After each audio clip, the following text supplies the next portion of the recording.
오늘 본문 말씀이 너무 길어서 우리 유혁 권사님 봉독하시는데 많이 쓰였습니다. 본문을 정해놓고 보니까 너무 길더라고요.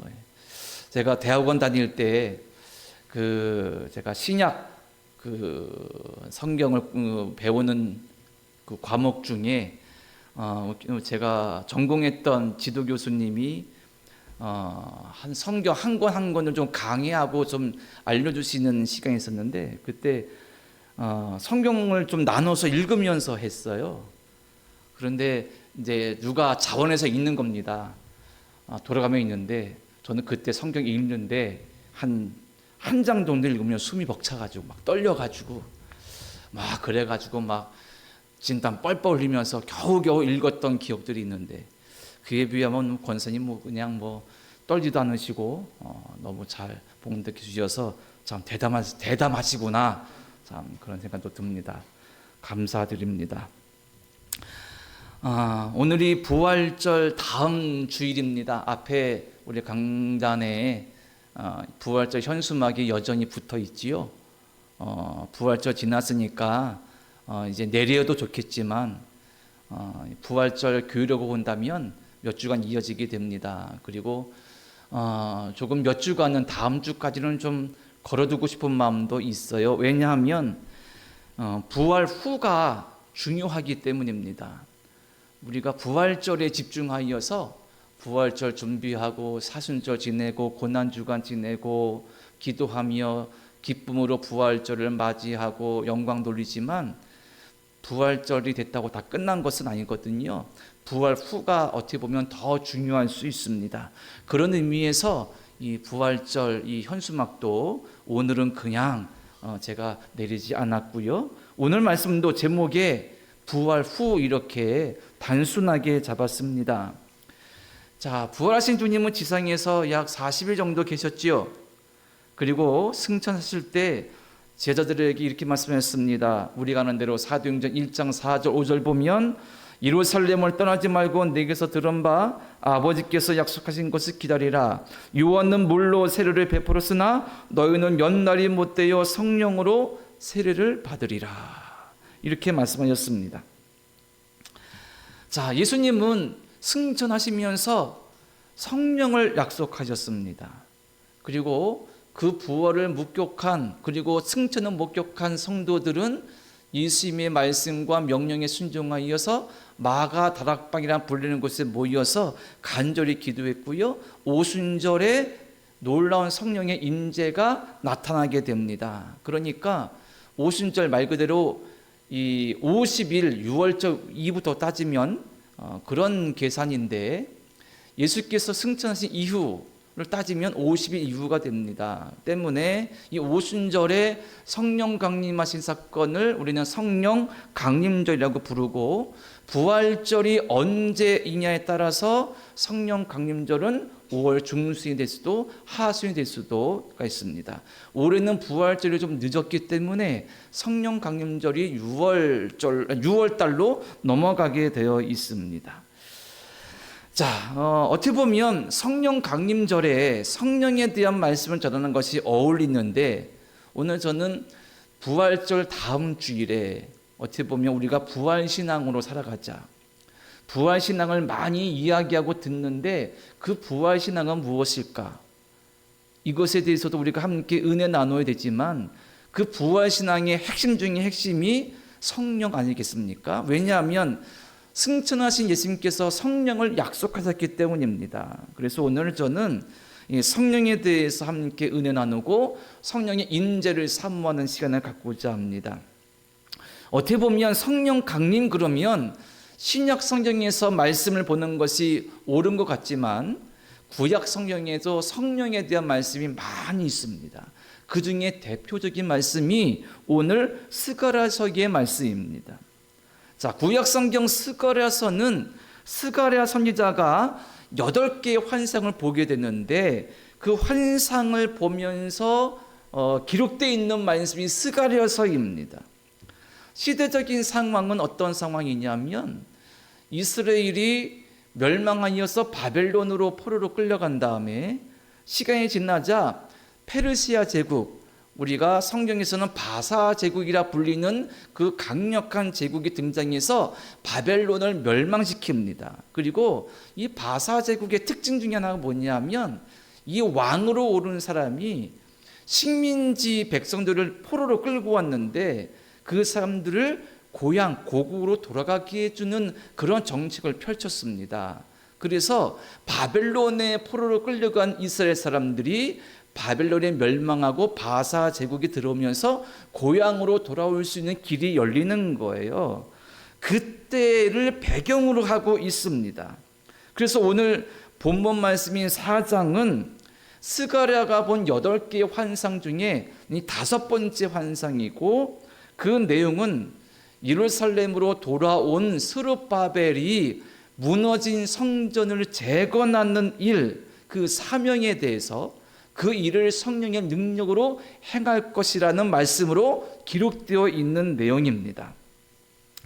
자, 이스라엘 백성이 바벨론을 끌려갈 때 한 3차례 나눠서 끌려갔어요. 그리고 시간이 지나서 고향으로 예루살렘으로 돌아올 때도 한 대략 3차례 정도로 나누어서 귀환을 하는데, 조금 더 3번에 보면 4차례에 걸쳐서 예루살렘으로 귀환했다고 학자들은 말하고 있습니다. 그것을 간략하게 소개해드리면, 먼저 첫 번째는 주전 538년경, 그러니까 이들이 예루살렘에서 멸망했을 때, 성전이 무너지고 멸망할 때가 대략 주전 586년경, 그때 가장 많이 포로로 끌려갔다면, 시기적으로 본다면 한 50년 정도, 그러니까 그때 586년경, 7년경 끌려갔던 사람들에게는 50년 정도가 지난 다음에 돌아올 수 있는 첫 번째 길이 열린 겁니다. 이때 주전 38년에는 세스베라이라는 사람의 지도 아래 1차 기국이 이루어졌고, 이들은 돌아와서 무너진 성전의 기초를 다시 놓는 일에 착수했습니다. 그리고 주전 520년경 스룹바벨에 의하여서 2차 기국이 실행되어지고, 이들은 성전 재건 공사를 시작하여서 515년경에 완공합니다. 세 번째 기국은 시간이 한참 지나서 주전 445년 유대 총독 느헤미야의 기국으로 말미암아 사람들이 다시 돌아오게 하고, 이제 무너진 예루살렘 성벽을 재건하게 됩니다. 네 번째는 주전 428년경에 에스라의 기국으로 말미암아 이스라엘의 신앙의 회개와 개혁, 영적 부흥의 운동이 일어나게 됩니다. 오늘 우리가 보게 되는 이 본문의 말씀은 두 번째 기국, 그러니까 스룹바벨에 의하여서 고향으로 돌아온 이들이 성전을 재건하는 일에 헌신하는 그 내용을 담고 있습니다. 그리고 스룹바벨은 유대 19대 왕인 여호야긴의 손자, 그리고 스알디엘의 아들로 알려져 있습니다. 자, 그는 2차 기국을 주도하고 성전 재건을 감당했던 훌륭한 지도자였습니다. 자, 그러면 이 오늘 말씀 우리가 기억할 것이 뭐냐면, 포로에서 돌아온다. 그리고 이들이 와서 한 일이 뭐냐면, 바벨론에 의해서 완전히 무너진 예루살렘 성전을 재건하려고 기초를 놓고 다시 세우는 일이다. 그 일을 배경으로 생각하고 봐야 됩니다. 그러면 이 일의 가장 중요한 것이 무엇이냐? 오늘 본문에 핵심 중에 핵심으로 딱 나오는 말씀이 있습니다. 바로 6절인데요. 6절에 보면 이렇게 말씀합니다. 그가 내게 대답하여 이르되 여호와께서 스룹바벨에게 하신 말씀이 이러하니라. 만군의 여호와께서 말씀하시되 이는 힘으로 되지 아니하며 능력으로 되지 아니하고 오직 나의 영으로 되느니라. 아멘. 자, 이 성전 재건의 일에 가장 중요한 것이 뭐냐면 오직 나의 영으로 된다. 여기서 영이 뭐냐면 신약으로 말하면 성령이 되는 겁니다. 자, 여기서 조금 설명해 드릴 것이 뭐냐면 4장 시작점에 보면 이 스가랴가 5번째 환상을 봐요. 그 환상의 내용이 뭐냐면 순금으로 만들어진 등잔대가 있습니다. 우리 교회는 없지만 어느 교회 가면 강대상 뒤에 촛대가 있습니다. 촛대, 7촛대. 그 촛대를 의미하는 건데 성경에 나온 것을 잘 묘사해서 다시 만든 촛대는 흔히 좀 보기 힘들지만 좀 그림으로 좀 상상해 본다면 순금으로 만들어진 등잔대가 있어요. 그 등잔대 꼭대기에 뭐가 있냐면 기름을 담는 그릇이 있습니다. 그리고 그 그릇 가장자리에 등잔대와 연결된 7개의 관이 있습니다. 이 관은 그 그릇에 담겨진 기름이 각 등잔으로 흘러가는 관이 되는 겁니다. 그리고 양옆에는 2 감람나무가 서 있습니다. 감람나무는 우리에게 익숙하게 어떤 나무냐? 올리브 나무입니다. 올리브 기름이 아주 좋잖아요. 이 지역에서 올리브 기름은 필수품입니다. 그래서 순금으로 만든 등잔대에 위에 기름 그릇이 있고 기름 그릇 밑에 7개의 관이 달려서 각 7개의 등잔으로 연결되고 주어진 기름으로 불을 밝히고 양쪽에는 2 감람나무가 서 있다. 이게 스가랴가 보는 환상인 겁니다. 이게 무슨 뜻이냐? 좀 어렵고 난해합니다. 저는 오늘 이 시간에 순금 등잔대 그리고 2 감람나무를 중심으로 해서 우리에게 주시는 메시지를 좀 찾고 은혜를 나누고자 합니다. 자, 먼저 순금 등잔대, 이 기원은 어디서 오냐면 우리가 출애굽기를 볼 때 거기에 보면 이스라엘 백성이 애굽에서 탈출하여서 광야에 와서 성막을 짓습니다.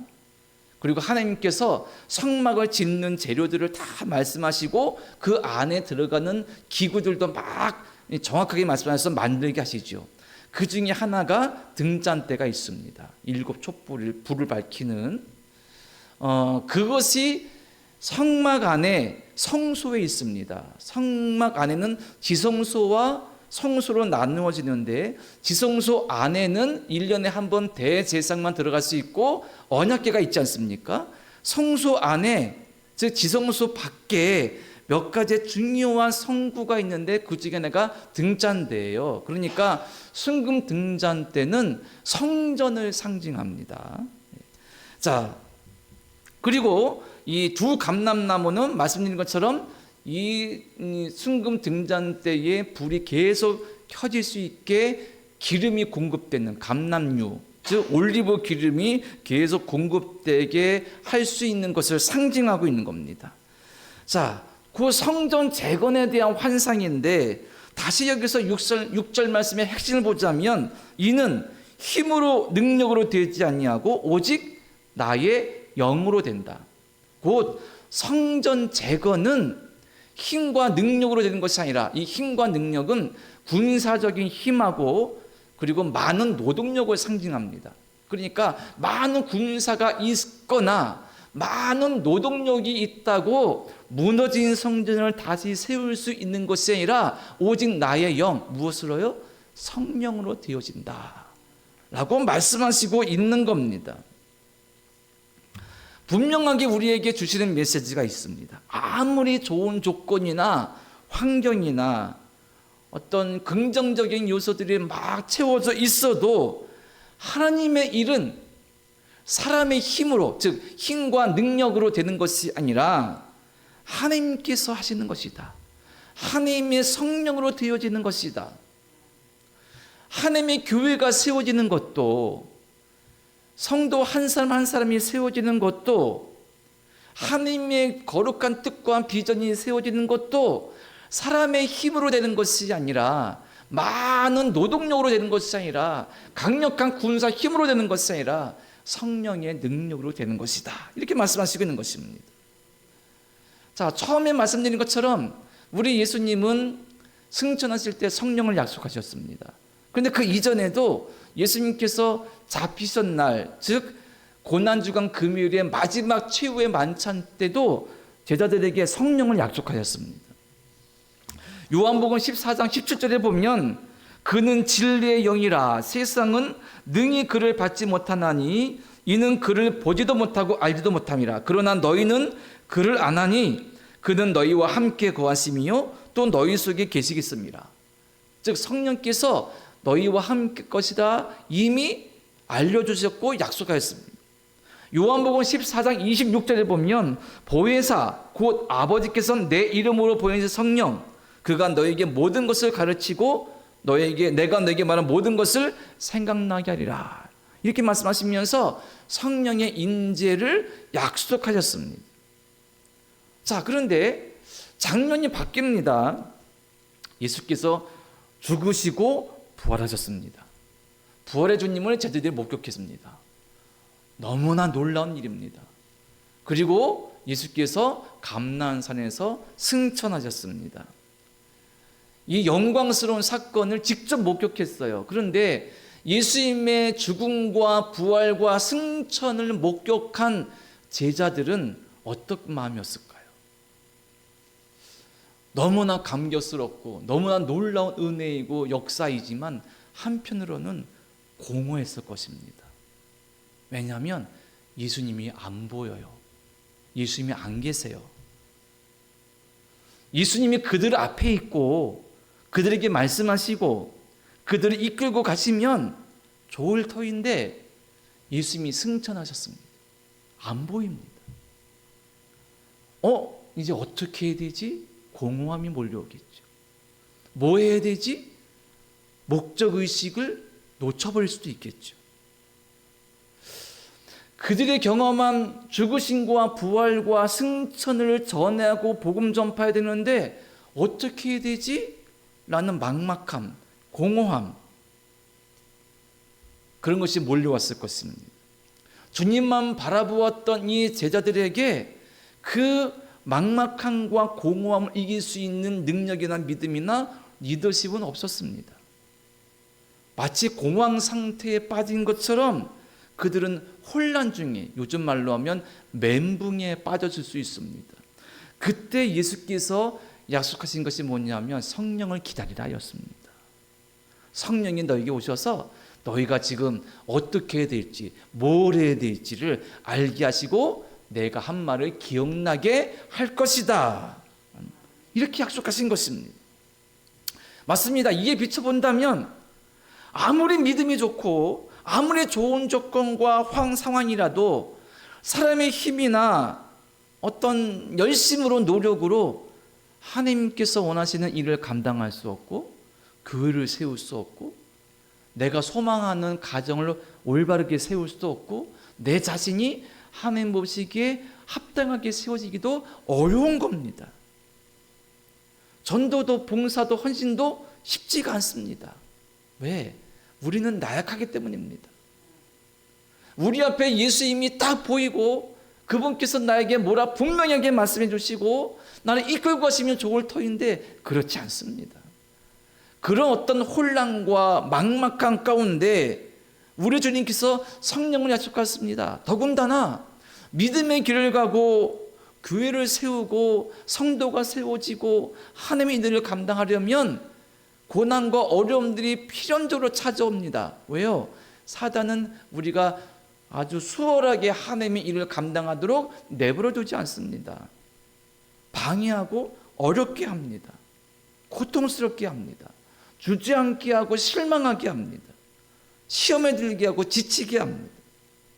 오늘 말씀도 그에 대한 교훈이 있습니다. 자, 본문 7절 말씀 보면 이렇게 말씀합니다. 큰 산아 내가 무엇이냐? 내가 스룹바벨 앞에서 평지가 되리라. 그가 머릿돌을 내놓을 때에 무리가 외치기를 은총이 그에게 있을지어다 하리라 하셨고, 자 7절에서는 큰 산 이것을 좀 기억하시고요. 10절 말씀 보시면 작은 일의 나이라고 멸시하는 자가 누구냐? 사람들이 스룹바벨의 손에 다림줄이 있음을 보고 기뻐하리라. 이 일곱은 온 세상에 두루 다니는 여호와의 눈이라 하니라. 아멘. 10절에서는 작은 일의 날이란 말을 좀 기억해 주시기 바랍니다. 자, 큰 산과 작은 일의 날 이런 것은 무슨 말이냐면 스룹바벨을 중심으로 해서 귀환한 이들이 무너진 성전을 재건하려 할 때 방해하는 세력들을 말합니다. 자, 큰 산 어떤 의미냐면 이렇게 생각하는 겁니다. 이스라엘이 성전을 재건해서 그들이 다시 뭉치고 하나 되어져서 나라를 세우면 그들이 위험하니까 그건 막아야 돼. 그래서 이스라엘을 견제하고 싫어했던 사마리아 지역에 살던 일부 사람들 반대합니다. 성전 재건 반대하고 이스라엘을 반대합니다. 또한 바사 제국의 총독들은 저 유대인들이 성전 재건하지 못하도록 해야 됩니다라고 왕에게 상소까지 합니다. 외부적인 이런 큰 산 장애와 방해물이 있습니다. 내부적으로는 귀환에 돌아온 사람들이 말하는 거죠. 야, 지금 고향 들어와서 완전히 폐허가 된 이 상황에 먹고 살 곳도 없고 하루 염려하는 것도 힘든데, 정말 중요한 것은 성전 다시 짓는 것이 아니라 먼저 먹고 사는 일을 해결하는 것이다. 먼저 좀 밭을 구고 먼저 생계를 해결해야지. 경제가 돼야지. 그 다음에 성전 재건해야지. 내부에서 이런 비난들이 나오게 됩니다. 다윗이나 솔로몬 때처럼 국가가 멀쩡하게 있고 재정이 좋으면 좋겠으나 지금은 우리가 여기 다시 고향에 와서 생존해야 되는데 성전 재건을 어떻게 했느냐, 이런 앓는 소리들이 나오기 시작합니다. 어떻게 보면 이들은 현실주의자였습니다. 그들의 말이 맞습니다. 먼저 먹고 살아야 되겠죠. 하지만 하나님께서 주신 비전, 즉 환상, 하나님의 거룩한 성전을 재건하라는 그 비전과 그것을 통해서 역사하실 하나님의 섭리와 뜻은 바라보지 못했습니다. 결국 믿는 자가 믿음 없이 현실만 바라보고 있을 때 한계가 분명히 드러나고 있는 것이죠. 자, 그리고 작은 일의 날이라고 이 말씀은 표준 서번역에 이렇게 번역되어 있습니다. 시작이 미약하다고 비웃는 자가 누구냐, 이런 의미예요. 예루살렘 성전은 다윗에 의해서 계획되었고 그의 아들 솔로몬 때 완성되었죠. 아주 아름답게 영광스럽게 지었습니다. 그 영광스러운 성전을 바벨론이 이스라엘을 침략해서 다 무너뜨리는 거예요. 이들이 들어와서 그 성전을 재건하려 하는데 다윗과 솔로몬 때 지었던 성전에 비하면 너무 초라한 거예요. 성전이 엄청나게 화려하게 은금을 동원해서 엄청나게 크게 지어야 되는데 이들이 포로로 들어와서 재건하는 성전은 그에 비하면 너무 초라한 겁니다. 어떤 사람들이 말하는 겁니다. 그 성전 너무 초라하지 않느냐, 그런 성전 지어서 하나님이 그곳에 임하겠느냐, 작은 일의 날이라고 멸시하는 자가 누구냐, 이렇게 성전 재건은 비난하는 사람들이 있었다는 겁니다. 어쩌면 예수님의 부활도, 즉 성전을 재건하는 일이 엄청나게 영광스러운 일이잖아요. 신약의 관점에서 볼 때 예수님의 부활은 너무나 영광스러운 놀라운 사건입니다. 하나님이 전 세계 우리를 구원하시기 위한 절대적인 아주 하나님의 전능하신 역사입니다. 그런데 이 예수님의 죽으심과 부활, 승천이 때로는 성도에게, 우리에게 신앙의 위기가 될 수 있는 겁니다. 이게 무슨 말이냐 하면, 우리가 지난주에 본 것처럼 예수님의 부활과 승천을 목격한 이들이 바울이 말한 거에 따르면, 즉 고린도전서 15장 6절에 따르면 500여 명 정도가 봤다는 거예요, 일시에. 그런데 예수님의 부활을 보고 마가다락방에 모인 사람들은 한 120여 명 정도였습니다. 자, 500여 명이 일시에 예수님의 부활과 승천을 목격했습니다. 많은 사람들이죠. 하지만 그 당시 전체 인구에 비하면, 예루살렘에 주거하고 오가는 사람들에 비하면 소수입니다. 거기다가 500명에서 120여 명 정도로 줄었잖아요. 더 소수입니다. 이들이 나가서 예수님의 부활을 목격하고 승천을 목격한 다음에 예수님의 복음 전하는 거예요. 성령 받아서 예수를 믿으라고. 너희가 한 50년 전에 예수님을 죽였는데 그분이 하나님의 아들이라고 막 소리치고 전합니다. 그런데 사람들이 믿지 않죠. 그리고 이렇게 말했겠죠. 우리가 지난주에 본 것처럼, 그 부활의 증거가 있냐? 무슨 말도 안 되는 말을 하냐? 이렇게 비아냥과 조롱이 오고, 또 박해도 오고, 고난도 찾아오고, 생계 위협도 받게 되니까 혹 이런 상황에 빠질 수가 있습니다. 내가 본 게 헛거였나? 내가 본 예수님의 부활과 승천이 아득히 느껴지는 거죠. 그게 진짜였나? 내가 착각했나? 헛것 본 건가? 내가 막 전환돼 서 사람도 헛것이라는데 증거도 이런데 증거가 없는데? 그 예수님이 죽으신 게 맞나? 부활이 맞나? 내가 뭘 본 거지? 아마 이런 어떤 혼란함에 빠지면서 신앙적인 위기에 맞은 사람도 있었을 것입니다. 거기다가 예수를 전하려고 하니 목숨을 걸어야 돼요. 예수님의 부활과 승천과 그분의 구세주셨음을 전하려고 하니까 생명을 걸어야 됩니다. 생존권을 걸어야 돼요. 집을 걸어야 됩니다. 쫓겨날 수도 있습니다. 죽을 수도 있습니다. 신앙의 위기가 찾아오는 거예요. 어떻게 보면 이 놀라운 부활의 능력과 구원의 역사심을 체험한 그 초대교회 성도들, 한편으로 그들에게 성령의 능력과 충만함이 없다면 그것이 오히려 신앙의 위기도 될 수 있는 겁니다. 우리도 마찬가지죠. 만약 우리에게 굳건한 믿음과 진실한 믿음과 성령의 충만과 능력이 없다면 신앙생활 할 때에 많은 어려운 상황과 환난과 고난과 어려움들이 우리의 믿음을 더 약해지게 만들고 하나님의 이들을 감당하지 못하도록 시험에 들게 할 수 있다는 사실입니다. 예수를 믿으면서도, 부활을 믿으면서도, 놀라하는 사람을 믿으면서도 그것이 진짜인가? 내가 예수 믿는 게 맞는가? 예수 믿어도 변한 것이 없는데? 이런 가운데 나도 신앙의 위기에 처할 수가 있다는 사실입니다. 그때 필요한 게 뭐냐면 성령이라는 겁니다. 오직 나의 영으로 되느니라. 그리고 예수께서 말씀하신 것처럼 성령을 기다리라.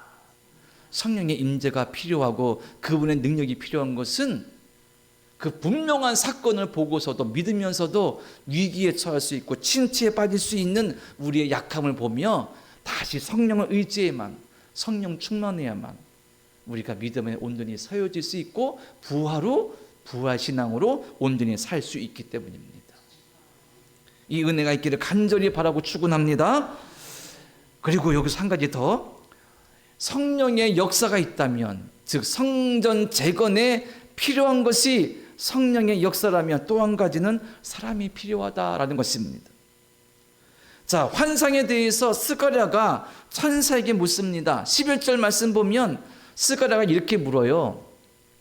내가 그에게 물어 이르되 등잔대 좌우의 두 감람나무는 무슨 뜻이니까 하고 이렇게 묻습니다. 즉 스가랴가 아니 환상에 등잔대가 있고 촛대 알겠는데 옆에 있는 두 감람나무는 뭡니까? 그러자 천사가 14절에 이렇게 말하죠. 이르되 이는 기름 부음 받은 자 둘이니 온 세상에 주 앞에 서 있는 자니라 하더라. 아멘. 이렇게 대답하는 겁니다. 이게 무슨 말이냐면 기름 부은 자 둘을 상징한다. 두 명을.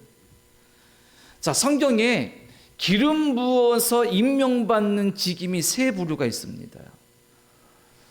어떤 직임 받을 때 기름 부음을 받을까요? 첫 번째 왕, 두 번째 선지자, 세 번째 제사장. 이렇게 세 부류는 성령의 기름 부음 받아서 그 직임을 받는 거예요.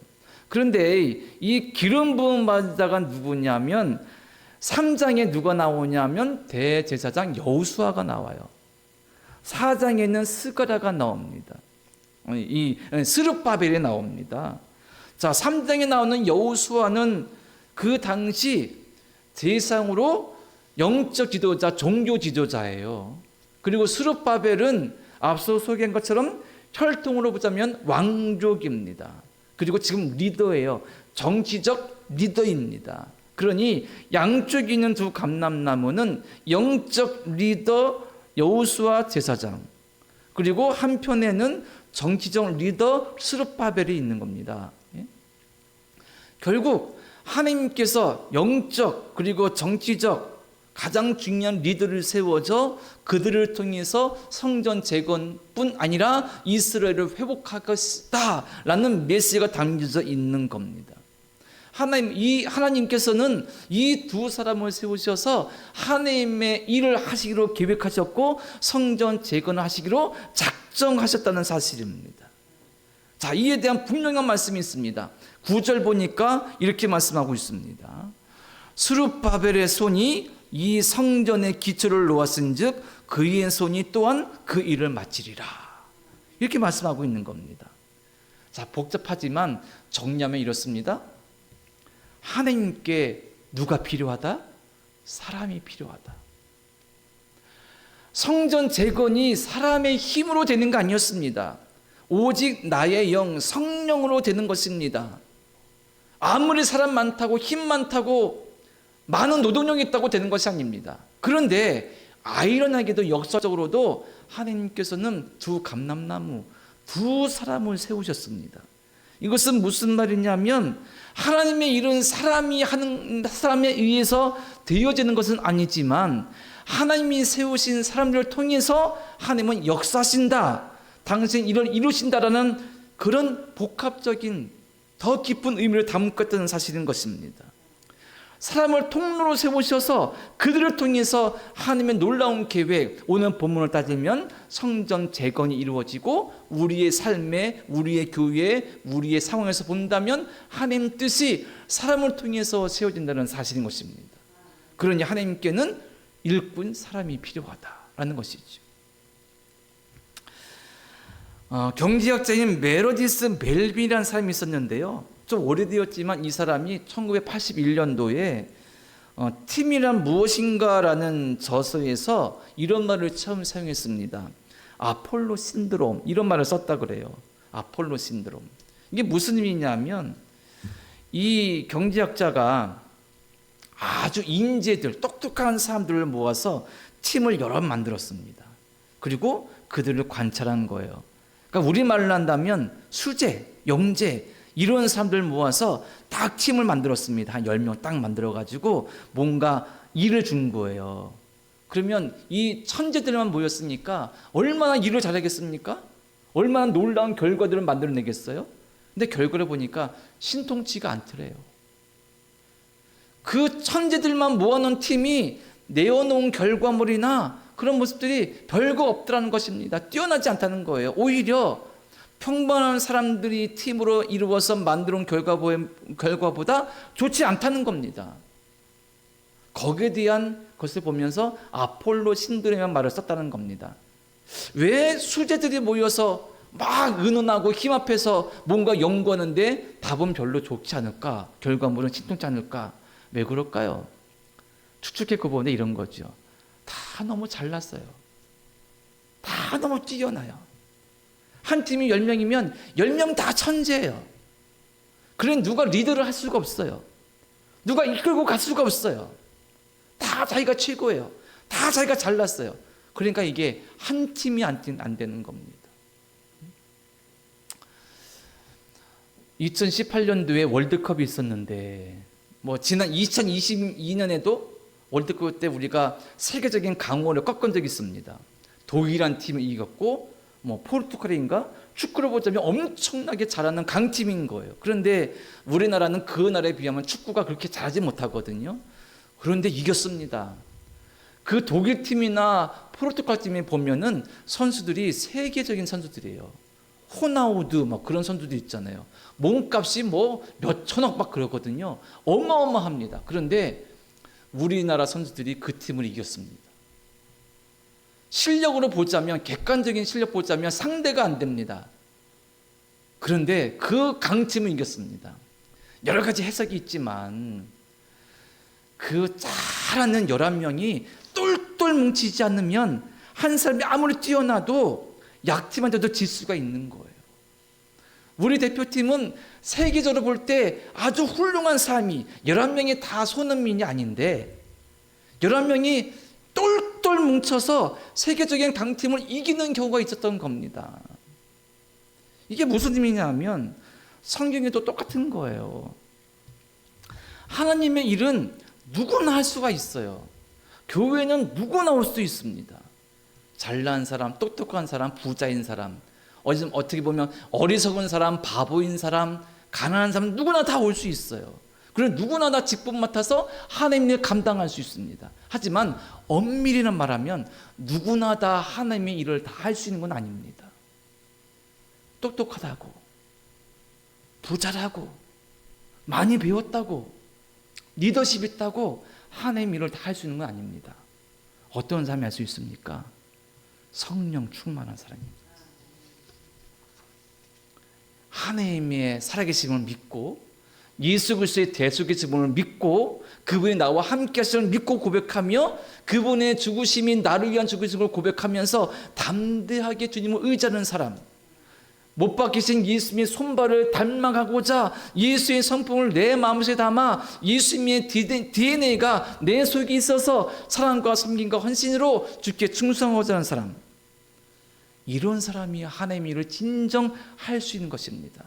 비록 그 사람이 부족해도, 재능이 별로 없어도, 약해도 이런 사람을 통해서 하나님은 역사하시는 겁니다. 이 시대에 하나님께 이런 사람이 필요합니다. 우리가 그런 사람 되어야 됩니다.